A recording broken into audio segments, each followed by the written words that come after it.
Oi pessoal, meu nome é Alexandra e eu sou consultora da Aliança Empreendedora. Hoje a gente vai falar um pouquinho sobre a sua relação com o seu cliente. Você já parou para pensar nos seus clientes? Quem são eles? Quais são as razões que levam a ele a comprar um produto seu ou seu serviço? Quais são as necessidades que eles têm? Por que eles voltariam para a sua loja? Por que eles indicariam o seu produto ou serviço para alguma outra pessoa?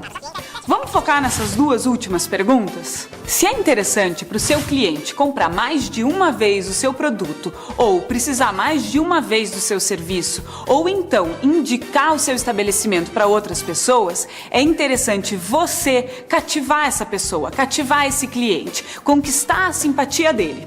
Gente, o nome disso é fidelização de cliente. Estima-se que o custo de atrair um novo cliente para o seu estabelecimento é 5 vezes mais do que o de reter um consumidor fiel. Para isso, a gente precisa prestar atenção em manter o consumidor satisfeito. Dizem que quando o nosso cliente está satisfeito é bom, mas quando ele está altamente satisfeito, a gente corre muito menos risco de perdê-lo para o nosso concorrente. Vamos então pensar como que a gente pode deixar ele altamente satisfeito? Como é que a gente pode fazer isso?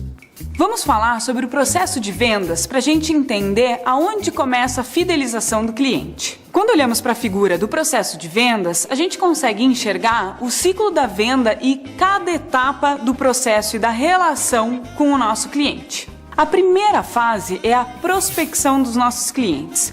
Como que acontece isso? Nessa etapa, você tem que identificar o seu cliente e saber como é que você vai fazer para atraí-lo a primeira vez para comprar o seu produto ou o seu serviço.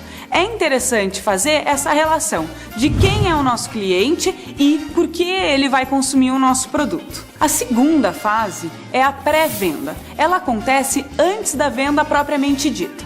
Nessa fase, você, como vendedor, tem que estabelecer, por exemplo, qual é a sua meta. O que você quer alcançar com as suas vendas. Esse conjunto dessa prospecção é a pré-venda. A terceira etapa do nosso processo de vendas é a abordagem. Nesse ponto, você pode entrar em contato com seu cliente direta ou indiretamente. Diretamente é pessoalmente ou por telefone, por exemplo. E indiretamente, você pode abordar o seu cliente por e-mail, por mensagem ou por carta, por exemplo.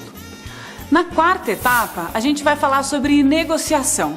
Na negociação, você deve escutar o seu cliente e entender e reconhecer o que ele quer. Por que isso? Quando você escuta o seu cliente e você reconhece o que ele quer do seu produto ou do seu serviço, você vai conseguir entrar num acordo com ele. Isso se chama negociação, em que todas as partes envolvidas estão satisfeitas em fechar um negócio.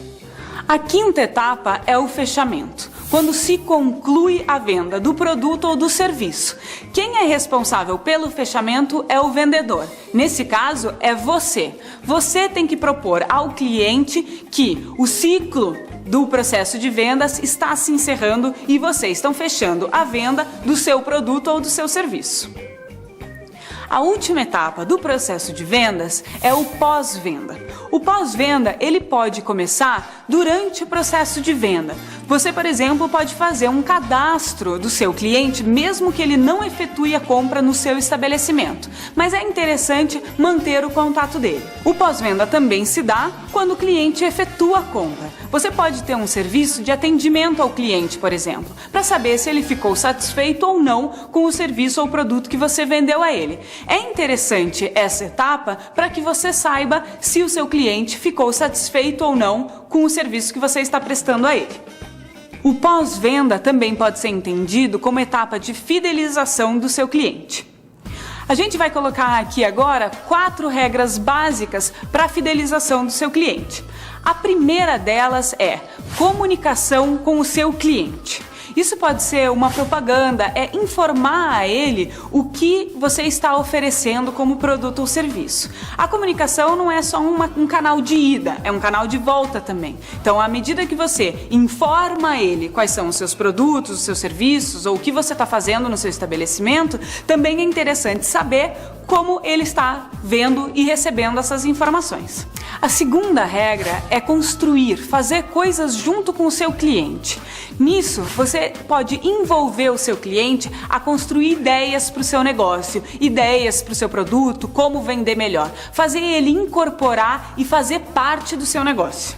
A terceira regra é ouvir cuidadosamente o seu cliente. Isso se dá durante a venda e também depois. Durante é você entender quais são as necessidades dele com relação ao seu produto ou ao seu serviço. E depois é como se fosse o atendimento ao cliente mesmo. É entender se ele tem alguma sugestão ou alguma crítica para dar para o seu negócio. É legal dar atenção para aquela frase: o cliente tem sempre razão. Mas isso nem sempre é verdade. É importante escutá-lo com atenção, mas nem sempre ele está certo. E aí a gente precisa ponderar um pouco quais são as mudanças que a gente vai se dispor a fazer. É importante mostrar que a gente está preocupado com a satisfação do nosso cliente. A gente tem que se esforçar para atender a expectativa dele. A quarta regra é pesquisar respeitosamente. O que significa isso? É interessante para a gente, como vendedor, como empreendedor, pesquisar com os nossos clientes para saber se os nossos produtos estão atendendo às suas expectativas. Mas tem que se tomar muito cuidado para que o cliente não fique irritado, para que a gente não invada a privacidade do nosso cliente. Então é importante a gente perceber se tem essa abertura para fazer a pesquisa e tentar, de alguma forma, recompensar o cliente que se prestar a dar essa ajuda. As formas podem ser dando um desconto de 10% numa venda à vista, dando um bônus, criar algum critério para incentivar que o cliente responda à pesquisa para que a gente torne ele então mais satisfeito.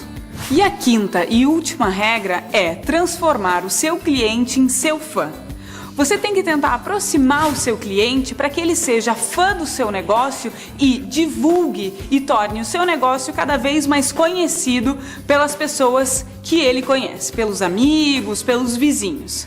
Ele acaba por fazer isso também nas redes sociais, divulgando a sua marca e sendo um defensor do seu negócio. Desse jeito, é uma forma de você prospectar novos clientes e um novo mercado.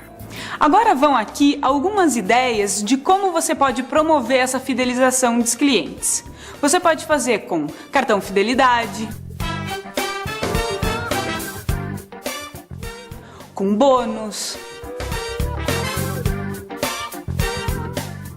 com combos, promoções, brindes. E aí, com essas dicas e ideias, agora vamos lá, mãos à obra!